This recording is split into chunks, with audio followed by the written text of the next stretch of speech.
5 da carta de Paulo aos Gálatas. Nós vamos ler apenas os 6 primeiros versículos.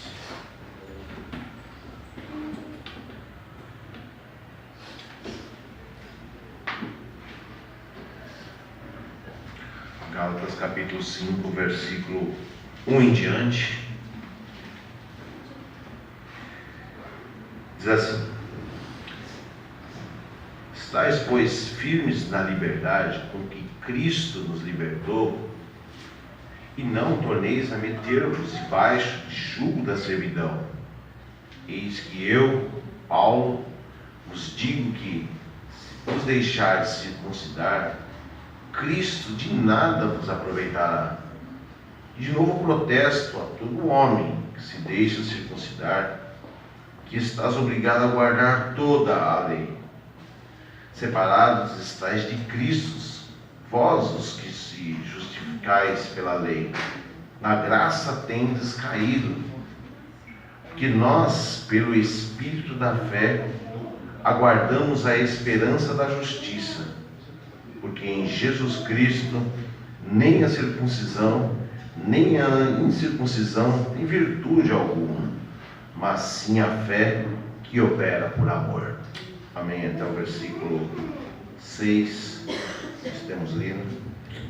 Vamos orar. Senhor, mais uma vez nós estamos lendo a Tua Palavra, extraindo valores importantíssimos dela, que nos leva a darmos um salto na nossa caminhada de fé, que nos leva mais perto de Ti, que nos leva ao amadurecimento, e nós queremos continuar, Senhor, nessa caminhada, e que eu acredito que foi nessa doutrina que o Senhor tem nos chamado para andar, e ela tem nos dado raízes mais profundas, e temos uma certeza que nos tornaremos carvalhos de justiça plantados pelo Senhor para a sua própria glória. Nos ajuda, Senhor, na reflexão, te peço, no nome de Jesus. Amém. Queridos, nós estamos chegando no encerramento da carta de Paulo aos Gálatas, capítulo 5 e o capítulo 6, ela é já Paulo indo para um desfecho do seu raciocínio, da sua apresentação a essa igreja, e que se estende para nós. Essa carta ela tem tanta importância assim, que alguns estudiosos chamam às vezes de o Evangelho de Gálatas, tão cheio, tão densa. Claro que nós estamos aqui estudando, nós estamos apenas arranhando a superfície, nós não estamos na profundidade. Muita coisa que poderia ser explorada em outras ocasiões. Nós vamos estar voltando, nós não estamos encerrando o assunto, né? Então, nós vemos aqui nesse contexto que Paulo é extremamente enfático nessa questão que se refere à liberdade. A liberdade que nós temos em Cristo Jesus nosso Senhor. Então, Paulo vai mostrar que existe uma separação, uma cisão entre viver pela fé e viver com o auxílio da lei. Existe uma separação entre a vida pela fé e uma vida condicionada às doutrinas e às regras da lei. Ele vai deixar isso bem evidente aqui já no capítulo 5, aqui no primeiro versículo. Ele fala: estais, pois, firmes na liberdade com que Cristo nos libertou, e não tornei a manter-vos debaixo do jugo da servidão. Essa ideia de livres e escravos, ele aborda no capítulo anterior, no capítulo 4, onde ele usa inclusive a simbologia de Agar e teve os filhos de Abraão, Ismael e Sara, que teve o filho da promessa, que foi Isaac. E usa essa abordagem de liberdade e escravidão. Ele volta a mostrar que se alguém quer ir pelo caminho da lei, ou com o auxílio da lei, ele se torna escravo. E Cristo acaba se tornando nulo, acaba se tornando um nada. Porque versículo 2, ele fala assim: eis que eu, Paulo, vos digo que se vós deixares circuncidar, Cristo de nada será aproveitado em vocês. Quer dizer que se a gente acrescentar qualquer coisa ao que Cristo já nos deu, ao que Deus já nos ofereceu em Jesus Cristo, o próprio Jesus se torna nulo na nossa vida. De nada é aproveitado. Eu acho até uma linguagem até pesada. Se vocês quiserem ir por esse caminho, Jesus não serve de nada para vocês. Não se aproveita de nada de Cristo. E ele vai ser muito enfático no que se refere a se justificar pela lei. A pessoa que quer ir por esse caminho, ele tem uma obrigatoriedade, que é guardar toda a lei. Não é guardar um preceito, não é guardar uns preceitos, é guardar toda a lei. E ele diz isso aí no versículo de número 3. De novo protesta todo homem que se deixe circuncidar, que está obrigado a guardar toda a lei. E isso para os apóstolos era algo muito enfático, porque o próprio Tiago, o irmão de Jesus, ele escreve na sua carta, no capítulo 2, no versículo de número 10, porque qualquer que guardar toda a lei e tropeçar em um só ponto, torna-se culpado de todos. Então não é adotar um preceito como forma de estilo de vida, ou se guarda toda a lei ou nada. Então alguém que quer se justificar por intermédio da lei é obrigado a guardar toda ela. E Paulo vai dizer que qualquer acréscimo que for dado à fé cristã torna Cristo ineficiente, torna que a graça de Deus torna-se algo inútil, que é o que ele diz aí no versículo número 4: separados estáis de Cristo, vós os que vos justificais pela lei, da graça tendes caído. Qualquer acréscimo que se for dado à mensagem do Evangelho, Paulo vai dizer assim: olha, Cristo se torna nulo, ineficiente. A graça que Deus ofereceu em Jesus Cristo é algo não serve de nada. É uma outra fonte religiosa. Haja visto que existe uma preocupação de Paulo aqui, de que neste início, nesse contexto, que o Evangelho não se torne apenas um segmento do judaísmo. As pessoas acharem que o cristianismo é apenas uma seita dentro do judaísmo. Então ele quer fazer toda essa separação, toda essa cisão. Então, ao se procurar uma justificação pela lei, nega-se a graça. Ele diz aqui muito claramente: se vocês quiserem se justificar pela lei, vocês estão negando a graça de Deus. Então, é a fé em Cristo que nos leva a vivermos debaixo do amor. Fé, simplesmente a fé em Jesus Cristo, que nos leva a vivermos debaixo desse amor maravilhoso que é o amor de Deus. E ele diz isso aí no versículo número 6: porque em Jesus Cristo nem a circuncisão nem a incircuncisão tem virtude alguma, mas sim a fé que opera com amor. Então, existe uma preocupação de Paulo que dela se estende para os nossos dias. Que será que nós estamos vivendo um contexto de que a plenitude do Evangelho flui na vida das pessoas que são chamadas de cristãs, ou como o IBGE gosta de nos chamar de evangélicos? Será que as pessoas conseguem entender que estão realmente vivendo a plenitude daquilo que Jesus sonhou, de que Deus sonhou e concretizou em Jesus Cristo, daquilo que os apóstolos se deram para que essa mensagem chegasse até nós? Eu acho que esse contexto que nós estamos vivendo, claro que todo o tempo o Evangelho teve as barreiras, os desafios, né, que não é novidade, não é uma novidade para nós hoje, todo o tempo teve.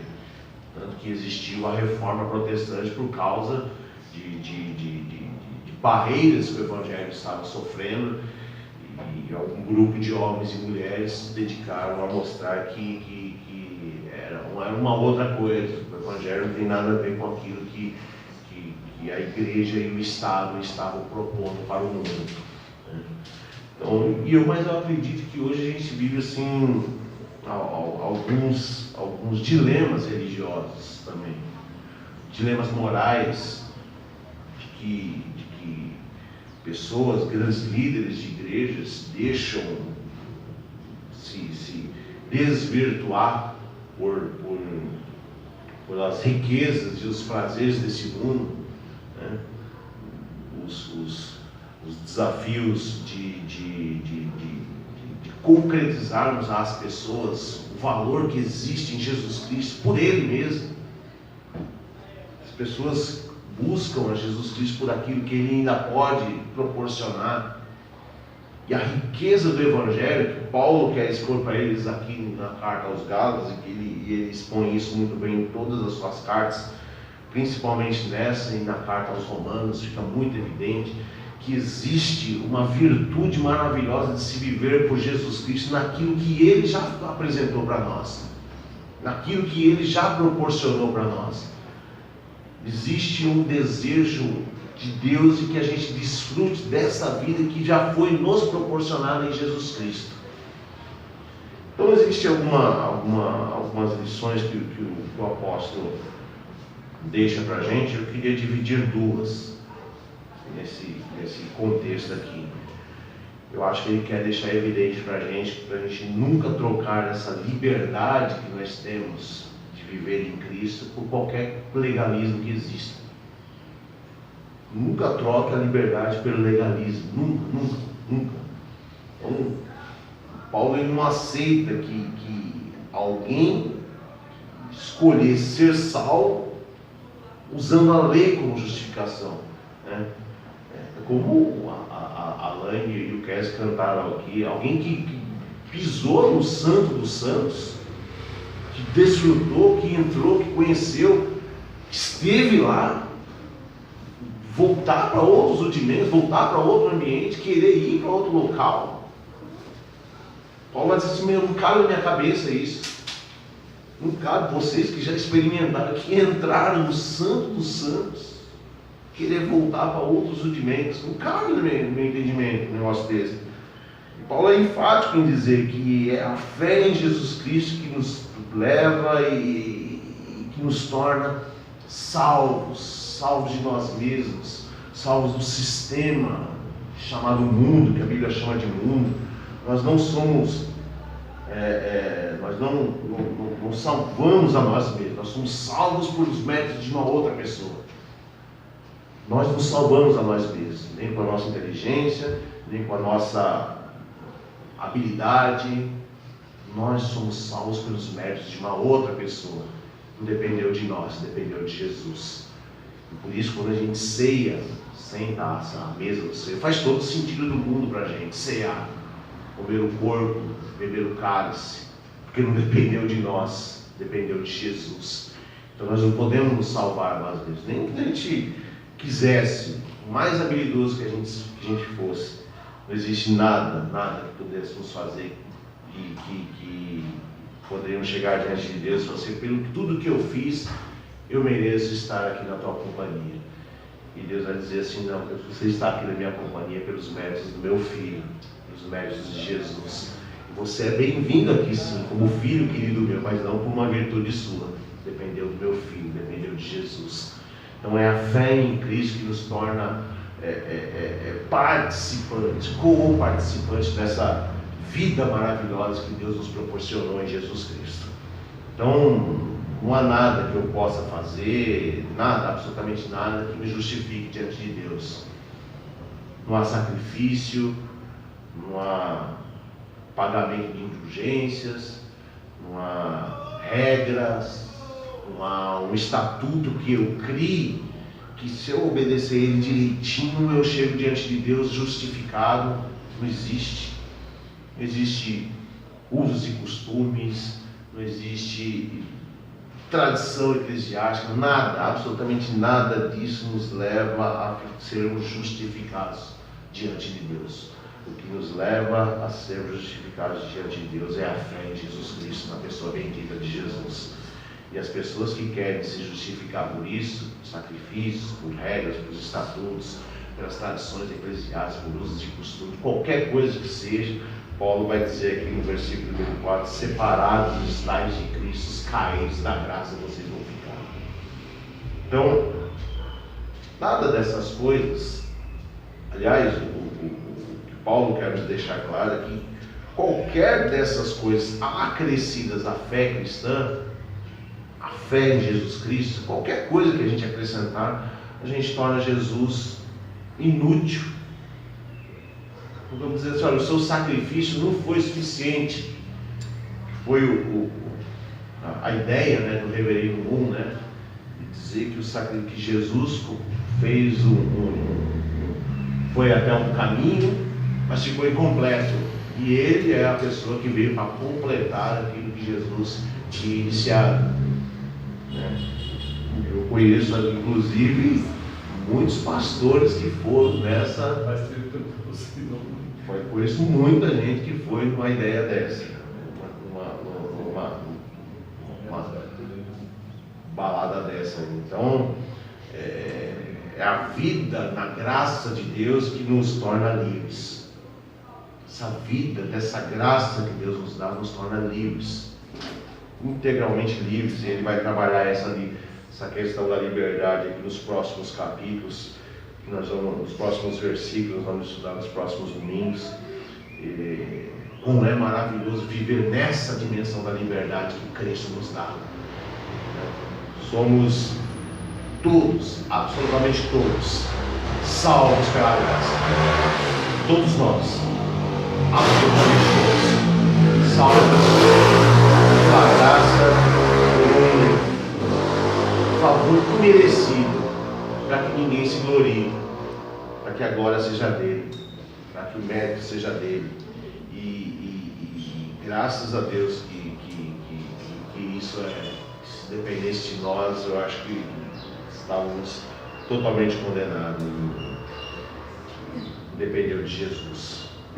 Nós estamos, como diz uma canção do Vinha, o refrão dele, gosto muito dessa música, fala: é graça, Senhor, teu eterno favor, preso eu estou nos teus laços de amor.